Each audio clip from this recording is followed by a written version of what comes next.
Solution को just हमने define करना है, और डिफाइन करने के बाद बेटा जी हम डायरेक्ट आ जाएंगे किस चीज के ऊपर, क्योंकि अब ज्यादा डिटेल शामिल नहीं है, तो कंसंट्रेशन यूनिट्स पर।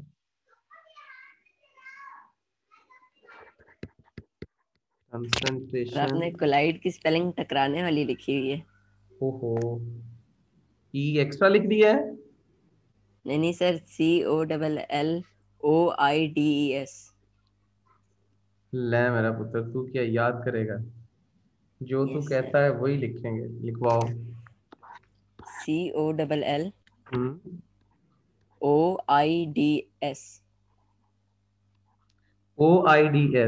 नहीं नहीं, यस सर, OIDS। अब ठीक है सर। Yes sir. तो दूसरी बात हम करेंगे कंसंट्रेशन यूनिट्स। अच्छा, मुझे यकीन हो गया इस बात पे ना, कि इन चीजों से बचने के लिए ना आपको राइटिंग को थोड़ा ना घुमा फिरा के लिखना चाहिए, ताकि बच्चा आपको ना क्वेश्चन जो है वो स्पेलिंग की करेक्शन की तरफ लेके ही ना जाए। क्या ख्याल है? सर मतलब, सर बात का मतलब यानी गंदा लिखना। हाँ ना, ऐसा लिखे जिसमें स्पेलिंग पता ना चले, बस बात पता चल जाए, बच्चा खुद ही लिखता रहे ओके सर। स्पेलिंग है। ओके सर, बस आपने बोल दिया, आइंदा नहीं बताऊंगा। नहीं नहीं, कोई बात थैंक यू नहीं सर। है। अब बेटा ये हम सबसे पहले सॉल्यूशन को डिफाइन कर लेते हैं। सॉल्यूशन को हम डिफाइन करना चाहते हैं, हम देखना चाहते हैं कि सॉल्यूशन असल में है क्या चीज। सॉल्यूशन के बारे में बेटा सबसे पहली चीज आप याद रखें बेटा कि ये होता है homogeneous mixture.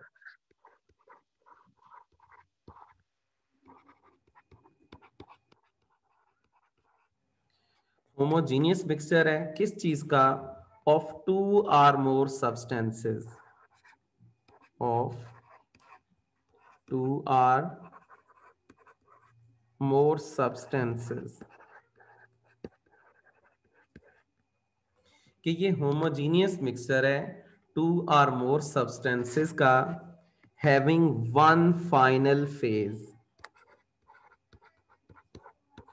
Having one final phase. यानी आपने दो या दो से ज्यादा चीजों को मिक्स किया, मिक्स करने के बाद जो आपके पास मिक्सचर बना है वो सिर्फ और सिर्फ एक फेज रखता हो, ऐसी चीज को बेटा हम क्या कहते हैं? Homogeneous mixture.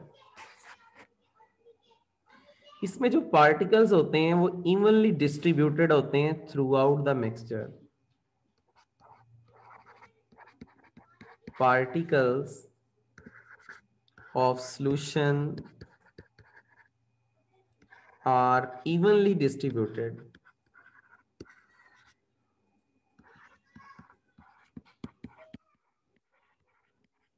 इसमें जो पार्टिकल्स होते हैं वो इवनली डिस्ट्रीब्यूटेड होते हैं थ्रू आउट द सॉल्यूशन। कि इस सॉल्यूशन के अंदर पार्टिकल्स इवनली आपके पास क्या होते हैं? डिस्ट्रीब्यूटेड होते हैं। इसकी एग्जांपल को समझने के लिए बेटा हम एक लेते हैं बीकर। इस बीकर के अंदर हम क्या करते हैं? हम बेटा जी फिल कर लेते हैं पहले यहां तक वाटर को। अब वाटर का सिर्फ एक फेज है, वाटर का जो फेज आपको नजर आता है, जो आप देख पाते हैं, वो होता है लिक्विड। अब आप क्या करें? आप इसके अंदर बेटा जी ऐड कर दें किस चीज को? शुगर को। कि शुगर के आप पार्टिकल्स को इसके अंदर ऐड करें। जब शुगर के पार्टिकल्स इसके अंदर आप मिक्स कर देंगे तो वो पूरे सॉल्यूशन के अंदर इवनली डिस्ट्रीब्यूटेड होंगे। यानी आपने एक सॉल्यूशन बनाया, उसमें आपने शुगर को डिसॉल्व कर दिया, अब देखें शुगर का जो आपके पास फेज था वो शुगर का फेज था सॉलिड, लेकिन जब आपने सॉलिड और लिक्विड को मिक्स कर दिया तो अब ये फाइनली सिर्फ और सिर्फ एक फेज रखेंगे और इसका फाइनल फेज जो होगा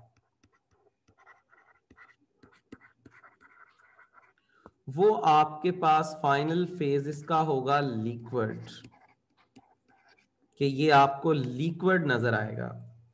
और उस लिक्विड से अब आप जितनी भी फ्रैक्शंस आगे ऑब्टेन कर लें, मसलन इसको फर्दर मैं बहुत सारे कंटेनर्स के अंदर बेटा फिल कर देता हूं। जितने भी कंटेनर्स के अंदर मैं इसे फिल करूंगा, हर कंटेनर के अंदर बेटा शुगर और वाटर की रेशो आपके पास क्या होगी, सेम होगी। मसलन मैं कह देता हूं बेटा 10 ग्राम शुगर है और आपके पास 100 cm क्यूब है वाटर के, इसको मिक्स करके आपने सॉल्यूशन बनाया है। अब आप उस सॉल्यूशन को कितनी डिस्ट्रीब्यूशन देते हैं उससे कोई फर्क नहीं पड़ता। आप एक ग्लास के अंदर उसे ले लें, आप उसे एक जग के अंदर ले लें, ठीक हो गया मेरा बेटा। आप उसे किसी सिलेंडर के अंदर ले लें, सिलेंड्रिकल कंटेनर के अंदर, आप उसे किसी और बर्तन के अंदर ले लें, किसी के अंदर भी आप इसे डिस्ट्रीब्यूट कर लें। मसलन मैं कहता हूं आप इसमें ले लें 10 cm क्यूब सॉल्यूशन के, आप इसमें ले लें 50 cm क्यूब, आप इसमें ले लें 15 cm क्यूब। अब जो रिमेनिंग आपके पास बचे हैं आप इसके अंदर वो ले लें 25 cm क्यूब। आप जितनी भी फ्रैक्शन में डिवाइड कर दें तो आपके पास सल्यूट और सॉल्वेंट की रेशियो सेम होगी, यानी both sugar and water ratio is maintained। कि आप कितनी भी फ्रैक्शंस में इसे बेटा डिवाइड कर दें, हर फ्रैक्शन के अंदर वाटर की रेशो और आपके पास शुगर की रेशो क्या रहेगी, सेम रहेगी। अगर आपने 25 cm क्यूब लिए हैं तो इसमें 2.5 ग्राम आपके पास अमाउंट आ जाएगी। आपने 15 लिए हैं तो 1.5 ग्राम शुगर आ जाएगी। आपने 50 cm क्यूब लिए हैं तो 5 ग्राम शुगर होगी इसमें। आपने 10 cm क्यूब लिए हैं तो 1 ग्राम शुगर होगी। यानी आपने एक दफा सॉल्यूशन बना लिया, आप उसे जितनी भी फ्रैक्शंस में डिवाइड कर दें, किसी तरह की भी फ्रैक्शन में डिवाइड कर दें, सब में सैल्यूट और सॉल्वेंट की रेशो 100% क्या रहती है मेरा बेटा, सेम रहती है। समझ पाए बेटा आप ये बात? जी बेटा। Yes sir. हाँ जी। अब हमारी जो यहाँ पर चीज है वो हम बेटा जी अगर बात करें सॉल्यूशन की, जो हमने सॉल्यूशन बनाया है, हमारे सॉल्यूशन में एक चीज मैंने यूज की है शुगर, दूसरा सब्सटेंस मैंने यूज किया है वाटर। शुगर क्या था, सॉलिड, वाटर क्या था, लिक्विड। अब इन दोनों के मिक्स होने से जो आपके पास सॉल्यूशन बना है उसकी फाइनल स्टेट भी कौन सी है, लिक्विड। तो इसका मतलब ये हुआ कि इसमें ये जो शुगर है ये आपके पास है सैल्यूट, और आपके पास जो वाटर है वो यहां पर है सॉल्वेंट। जो सॉल्यूशन होता है उसका फाइनल फेज आपके पास मैच करता है किसके साथ, सॉल्वेंट के साथ। तो होमोजीनियस मिक्सचर अगर आपने दो चीजों से मिलाकर बनाया है तो जो कंपोनेंट उसमें ज्यादा अमाउंट में होगा वो आपके पास क्या होगा, solvent. Component in greater amount, उसे मेरा बेटा क्या हो जाना चाहिए, उसे हो जाना चाहिए सॉल्वेंट। और कंपोनेंट इन स्मॉलर अमाउंट, उसे क्या हो जाना चाहिए बेटा जी, आपके पास सैल्यूट हो जाना चाहिए। अब हमारा एयर जो है, हमारी एयर, वो भी एक होमोजीनियस मिक्सचर है। यानी अगर आप बात कर लें अपनी एयर की,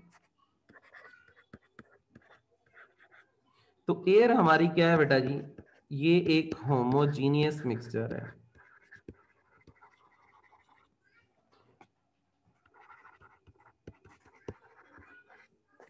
मिक्सचर है और इसमें मैक्सिमम चीजें क्या हैं, गैसेस हैं। और उन गैसेस में अगर मैं बात करूं तो नाइट्रोजन है उसमें 78%, ऑक्सीजन है उसमें 21%, और अदर गैसेस जो हैं वो इसमें मिलकर कितने परसेंट बनती हैं, 1% बनती हैं। यानी जो हमारे पास एयर है वो भी एक होमोजीनियस मिक्सचर है। यानी अगर आप बात करें तो एयर इज बेसिकली आपके पास क्या है, वो एक सॉल्यूशन है। ठीक हो गया मेरा बेटा। और एयर सॉल्यूशन में अगर आप किसी चीज को सॉल्वेंट कंसीडर करें तो वो है नाइट्रोजन। नाइट्रोजन क्या है, गैस है, क्योंकि इसकी अमाउंट सबसे ज्यादा है। और आपको एयर की फाइनल स्टेट भी कौन सी नजर आती है, गैस नजर आती है। अरे ये ज्यादा क्यों है? बेटा कुदरत ने ज्यादा रखा है इसे। ये सर कोई इनर्ट गैस, बायोलॉजिकल रीजन तो सर ये नहीं है क्या सर? है? बिल्कुल मतलब बायोलॉजिकल, बिल्कुल बायोलॉजिकल रीजन है। पहले इस तरह नहीं था और अभी इस तरह हुआ है, इस तरह तो नहीं है सर? नहीं नहीं, ये जब से जमीन बनी है उसमें नाइट्रोजन 78% है। नाइट्रोजन सबसे पहले तो ये एक ड्राई इन्वायरमेंट बनाती है जिसमें चीजें आपस में रिएक्ट नहीं करती, इट सेल्फ इनर्ट है। सेकेंडली, ये कुछ बैक्टीरियाज के साथ रिएक्ट करके ऐसे कंपाउंड्स बनाती है जो सॉइल में डिसॉल्व होकर नाइट्रोजन का सोर्स बनते हैं प्लांट्स के लिए।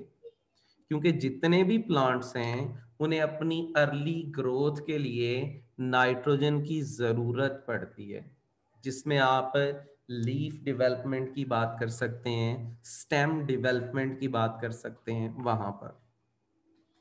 ठीक हो गया मेरा बेटा। Yes sir. अब हम बात करते हैं बेटा ये किस चीज की, अब हम आ जाते हैं, पहले मैं कंसंट्रेशन को डिफाइन करूंगा।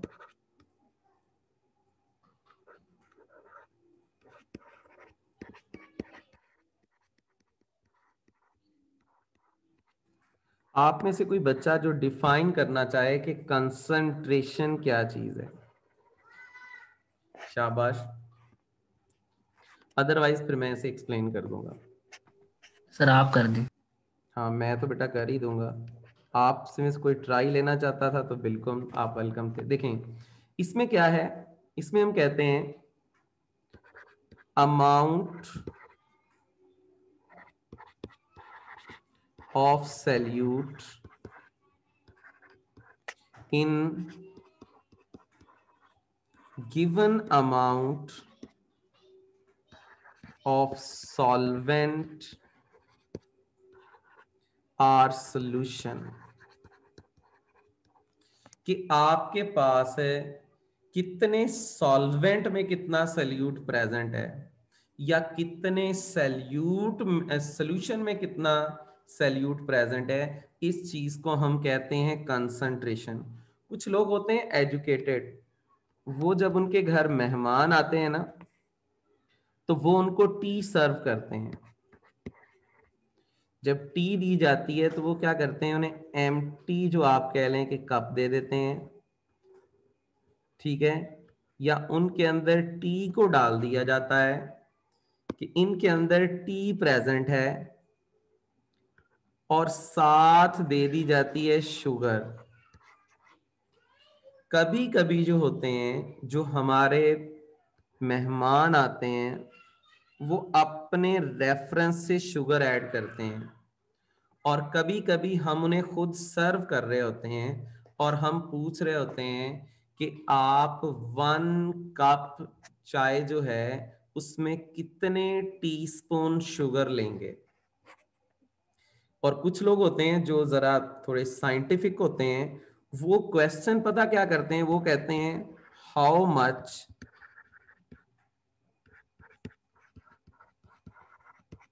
कंसंट्रेशन, कि आपको कितनी कंसंट्रेशन चाहिए शुगर की।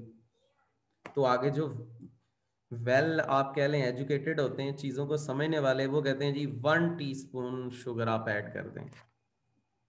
कुछ कह देंगे जी आपके पास 2 टीस्पून ऐड कर दें। कुछ होते हैं उन्हें ज्यादा शुगर की रिक्वायरमेंट होती है। अब देखें, अब हर घर के अंदर चाय के बाउल का साइज डिफरेंट है। यानी हर घर जो है वो अपने, जब मेहमान आते हैं उनको जब वो सर्व करते हैं तो उनकी अपनी कंसंट्रेशन है, ठीक है।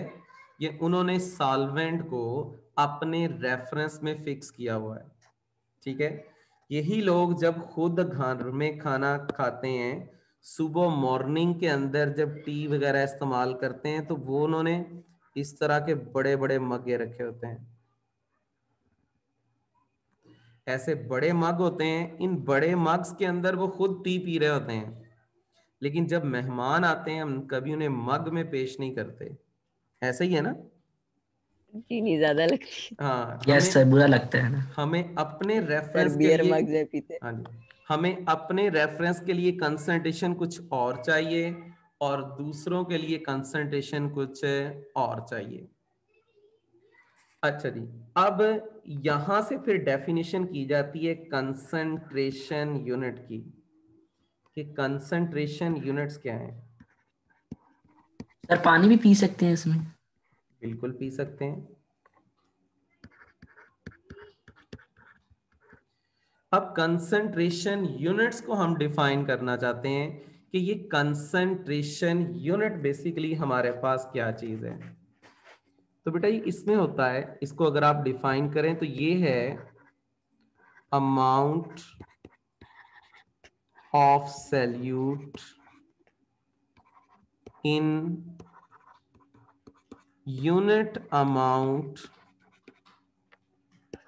ऑफ सॉल्वेंट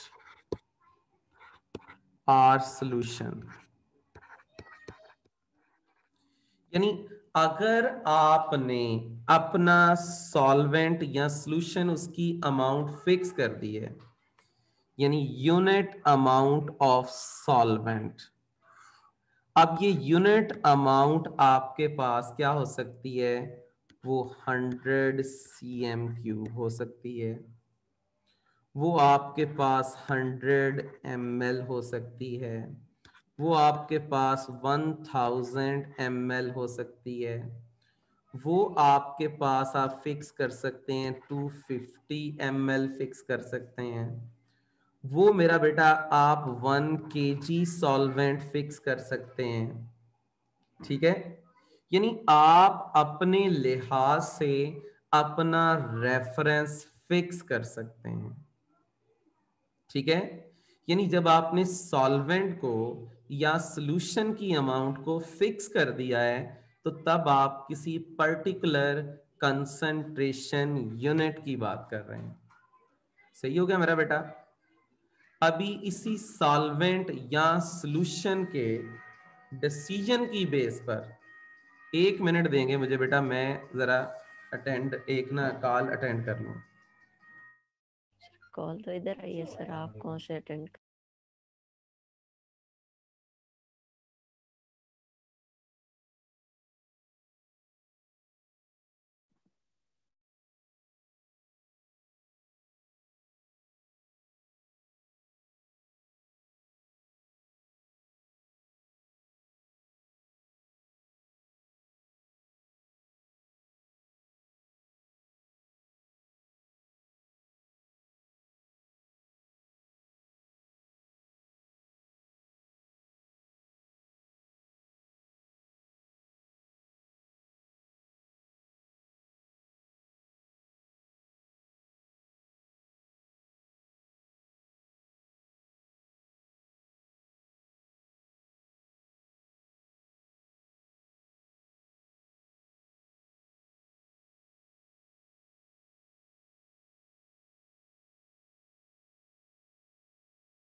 अस्सलाम वालेकुम जी बेटा, सुन पा रहे हैं मुझे आप लोग? हेलो। Yes sir. बस वो एक ज़रा इम्पोर्टेंट कॉल आ गई थी बेटा, तो आपको पता है फिर कुछ कॉल्स इम्पोर्टेंट होती हैं वो लेनी पड़ती हैं। यस सर, कोई टेंशन ही नहीं है। ओके सर, अल्लाह हाफिज। वो ठहर जा।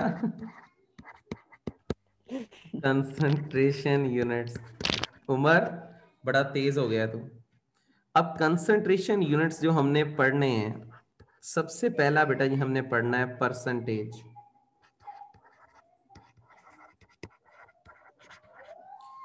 दूसरा जो हमारी कोर्स आउटलाइंस में बेटा शामिल है जिसे हम डिस्कस करेंगे वो है मोलैरिटी।